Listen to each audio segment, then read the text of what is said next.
আসসালামু আলাইকুম, কেমন আছেন সবাই? আশা করি ভালো আছেন। টেকটির পক্ষ থেকে আমি মোহাম্মদ মনির হোসেন আপনাদের সবাইকে জানাই স্বাগতম। সো লাস্ট ভিডিওতে আমরা জাভাস্ক্রিপ্টের ফ্যাক্টোরিয়াল সম্পর্কে জানছি। আজকের ভিডিওতে আমরা ফ্যাক্টোরিয়াল নিয়ে কথা বলবো, বাট লাস্ট ভিডিওতে আমরা শিখেছিলাম ইন্টারপ্রেটিভ ওয়েতে কিভাবে ফ্যাক্টোরিয়াল কাজ করে। আজকে আমরা শিখবো রিকার্সিভ ওয়েতে কিভাবে ফ্যাক্টোরিয়াল কাজ করে। ঠিক আছে, সো লাস্ট ভিডিওতে আমরা যেটা দেখছি সেটা ছিল হচ্ছে এই যে এরকম 1 2 3 মানে এইভাবে করে করে গুণ করা হয়েছে। ঠিক আছে, যেমন 3 এর ফ্যাক্টোরিয়াল কি করতেছি আমরা 1 গুণ 2 গুণ 3, তাই না? 4 এর ফ্যাক্টোরিয়াল কি করতেছি 1 গুণ 2 গুণ 3 গুণ 4। ওকে, সো এই সেম যেহেতু আমরা গুণ করব টোটাল জিনিসটাকে, আচ্ছা আমরা এখানে কমেন্ট আউট করছিলাম, কমেন্ট আউটগুলো আমরা বের করে দিই। সো পুরো জিনিসটাকে যেহেতু আমরা গুণ করতেছি, সো আমি যদি এটাকে উল্টায় গুণ করি, যেমন ধরেন আমি একটু এইটা পুরোটারে কমেন্ট আউট করে দিই, এই পুরো জিনিসটা কমেন্ট আউট থাক। ওকে, সো এখন আমরা যদি মনে করেন যে আমি 5-এর ফ্যাক্টোরিয়াল বের করতে চাইতেছি, তাহলে 5-এর ফ্যাক্টোরিয়াল বের করতে চাইলে আমরা কি করতে হবে? আমরা যদি 1 থেকেও যাই, 1 থেকে 5 পর্যন্ত যাই, ওইটাও হবে গুণ করা, অথবা আমি যদি এভাবে যাই 5 গুণ 4 গুণ 3 গুণ 2 গুণ 1, এভাবে কিন্তু যাওয়া যায়, তাই না? সো এভাবে করেও আমরা ফ্যাক্টোরিয়ালকে ডিফাইন করতে পারি বা ফ্যাক্টোরিয়াল বের করতে পারি, যেহেতু আমরা গুণ করতেছি দ্যাটস ওয়াই আমরা এভাবে করেও গুণ করতে পারবো, তাই তো?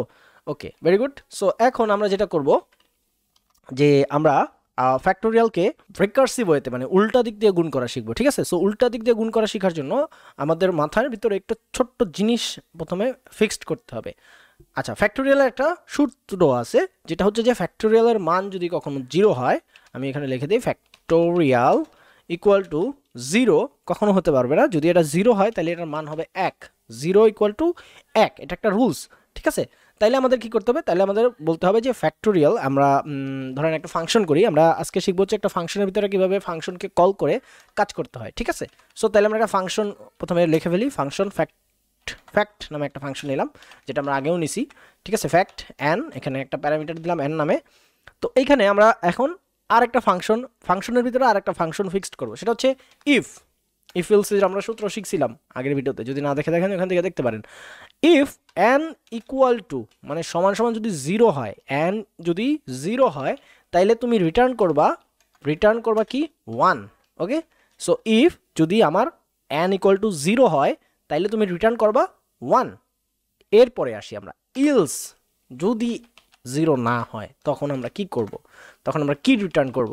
আচ্ছা, এখন এখানে রিটার্নের যে বিষয়টা আসতেছে সেটা হচ্ছে সিম্পলি আমরা যেই ফর্মুলাটা তৈরি করব বা আমরা যেই কি বলে এটাকে ফ্যাক্টোরিয়ালটা মেক করব, যেই সংখ্যার ফ্যাক্টোরিয়াল তৈরি করব, ওই ফ্যাক্টোরিয়ালকেই আমরা যদি 1 থেকে মাইনাস করি অ্যান্ড ওই ফ্যাক্টোরিয়ালকে আবার ওই ইসের সাথে গুণ করি, আমাদের যে প্যারামিটার থাকবে ওই সংখ্যার সাথে গুণ করি, তাইলে কিন্তু আমরা রেজাল্টটা পাইতেছি।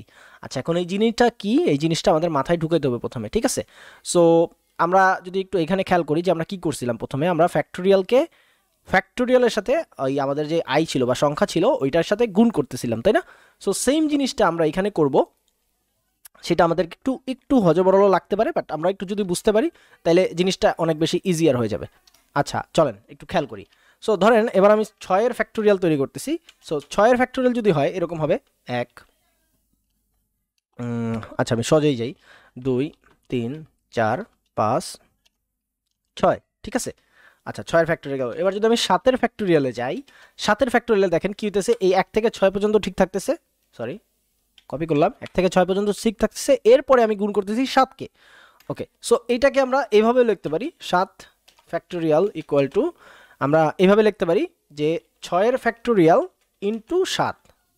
সিম্পলি আমরা এটা বলতে পারি যে 6-এর ফ্যাক্টোরিয়াল যেটা ছিল, এই যে 6-এর যে ফ্যাক্টোরিয়াল, এই 6-এর ফ্যাক্টোরিয়াল পুরোটার সাথে আমরা 7 গুণ করতেছি, তাই তো? এটা আমরা বলতে পারি সিম্পলি। সো এইটাকে আমরা আরও একভাবে বলতে পারি, সেটা হচ্ছে যে আমরা 7-এর ফ্যাক্টোরিয়ালকে আমরা এইটাও বলতে পারি যে 6 হচ্ছে 7-এর থেকে ছোট, তার মানে 1 কম, তাহলে 7 মাইনাস 6 এইটার ফ্যাক্টোরিয়াল ইন্টু 7। ক্লিয়ার বিষয়টা? আই থিঙ্ক বুঝতে পারছেন। যদি না বোঝেন আরেকটু ক্লিয়ার করি, সেটা হচ্ছে ধরেন 7, আচ্ছা 7 তো গেল, 8, 8-এর ফ্যাক্টোরিয়াল কি হইতেছে? 8-এর ফ্যাক্টোরিয়াল হইতেছে 8কে অবশ্যই 1 কম হইতে হবে, যেহেতু এখানে 6-এর ফ্যাক্টোরিয়াল হইতেছে, তারপরে আমরা 7কে গুণ করতেছি, তার মানে 8-এর ফ্যাক্টোরিয়াল কি হবে? 7-এর ফ্যাক্টোরিয়াল ইন্টু 8, মানে 7 ফ্যাক্টোরিয়াল ইন্টু 8। এখন 7 আমরা কখন পাই? যদি আমরা 8-এর থেকে 1 মাইনাস করি, মানে এই যে সংখ্যাটা আছে তার আগের সংখ্যাটাই তো 7, তাই না? সো আমরা এটাকে এভাবে লিখতে পারি 8 মাইনাস 1, নট, এটা ঠিক হয় নাই, এটা -1 হবে, ঠিক আছে। 8 - 1 ফ্যাক্টোরিয়াল মানে 7 এর ফ্যাক্টোরিয়াল ইনটু 8। সো এইটা আমরা বলতে পারি, এটা এইটুক জিনিস ক্লিয়ার হয়েছে। সো এইটুকু যদি আমরা যদি বিশ্বাস করি, তাহলে এখন আমি যদি আপনাদেরকে বলি ভাই n এর ফ্যাক্টোরিয়াল কত, তাহলে n এর ফ্যাক্টোরিয়াল কি হইতেছে n - 1 মানে n এর থেকে এক কম, মানে n এর আগেরটা আগে যা থাকবে তাই, ইনটু n, তাই তো? সিম্পলি এইটাই তো দাঁড়াইতেছে। সো এই আমি যদি এই উপরের এই কয়টা বিশ্বাস করে থাকি যে 7 এর ফ্যাক্টোরিয়াল যদি হয় 6 এর ফ্যাক্টোরিয়াল ইনটু 7 এবং 8 এর ফ্যাক্টোরিয়াল যদি হয় 7 এর ফ্যাক্টোরিয়াল ইনটু 8, তাহলে n এর ফ্যাক্টোরিয়াল কি হবে n - 1 ইনটু n। সিম্পলি আমি যেটুকু বুঝছি, তাইলে রিটার্ন আমরা করব এখানে ফ্যাক্ট, ওকে, ফ্যাক্ট n - 1, n এর মান যা আছে তা, ইনটু n। ওকে, এটুক বুঝতে পারছি? এইটুক যদি বুঝতে পারে থাকি, তাহলে আমাদের পুরো প্রোগ্রামটা কনফার্ম হয়ে গেছে। এখন জাস্ট আমরা আউটপুট দেখতে পারবো। That's simple. সিম্পল রিকার্সিভ খুবই সিম্পল, বুঝতে পারাটা আরও সিম্পল। যদি বুঝতে পারেন তাহলে জিনিসটা অনেক ইজি হয়ে যাবে, ঠিক আছে। সো এখন যদি আমরা এটারে আউটপুট দেখি, চলেন আউটপুট দেখি। সেটা হচ্ছে যে ধরেন আমরা নতুন কিছু শিখছি যেহেতু, so new fact equal to fact, আমরা এখানে n এর মান ধরেন যে 50 বসাই দিলাম। ওকে, সো 50 বসাই দিলাম। এবার যদি আমরা এটাকে রান করি, কি করব, node factorial dot js enter দিলাম। আচ্ছা সরি, কনসোল লক করতে হবে, কনসোল ডট লক, অ্যান্ড এখানে হচ্ছে নিউ ফ্যাক্ট অ্যান্ড এখানে শেষ করলাম, and then node factorial dot js, and এখানে চলে আসছে অনেক বড় নামান। আচ্ছা, আমরা এটারে পাস দিয়ে দেখি কি দেখায় আমাদেরকে। ওকে, 120। সো দ্যাটস ক্লিয়ার যে আমরা n এর ফ্যাক্টোরিয়াল বা রিকার্সিভ ওয়েতে যে ফ্যাক্টোরিয়াল বের করার যে সিস্টেমটা, ওইটা আমরা বুঝতে পারছি। আই থিঙ্ক যদি না বুঝে থাকেন তাহলে ভিডিওটা আবার দেখেন একটু পিছন থেকে, জাস্ট সিম্পলি একদম সিম্পলভাবে বোঝার চেষ্টা করেন যে 5 এর ফ্যাক্টোরিয়াল যা আছে, 6 এর ফ্যাক্টোরিয়াল কি হবে 5 - 1 মানে 6 - 1, তার মানে 6 এর থেকে এক গেলে কত হয় 5, তাহলে 5 এর ফ্যাক্টোরিয়াল আমরা পাইতেছি ইনটু 6। তো সেম জিনিসটা n এর ক্ষেত্রে হয়েছে n - 1 মানে n এর আগের যে সংখ্যাটা আছে তার থেকে ছোট হবে, n এর আগের সংখ্যাটা অবশ্যই n থেকে ছোট হবে, ওইটার ফ্যাক্টোরিয়াল ইনটু n মানে n এর যে সংখ্যাটা আছে ওইটা। That's it, simple. So I think আপনারা বুঝতে পারছেন যে ফ্যাক্টোরিয়াল রিকার্সিভ ওয়েতে ফ্যাক্টোরিয়াল কিভাবে মেক করা যায়, সেটা আপনারা বুঝতে পারছেন। সো আপনাদের জন্য একটা ছোট্ট টাস্ক থাকবে, সেটা হচ্ছে যে আপনারা একটু খুঁজে বের করবেন যদি রিকার্সিভ ওয়েতে আমরা যেহেতু ওই যে প্রথমে বলতেছিলাম যে আমি চাইলে 5 4 3 2 1 এভাবে করে শুরু করতে পারি। সো আপনারা ফর লুপ বা ওয়াইল লুপ আমরা উপরে যেগুলো ইউজ করছি ওইগুলোর ক্ষেত্রে যেটা করতে পারেন যে আমরা আই এর মান কি রাখছিলাম, আই এর মান আমরা প্রথমে 1 রাখছিলাম। সো এখানে আপনারা 10 ধরবেন। সো 10 ধরার পরে কি করবেন, I is greater than or equal to 1 হবে, অ্যান্ড আই কে আপনারা প্লাস প্লাস করছিলেন এখানে মাইনাস করবেন, অ্যান্ড দেন হচ্ছে আপনাদের আউটপুটটা এখানে বের করবেন।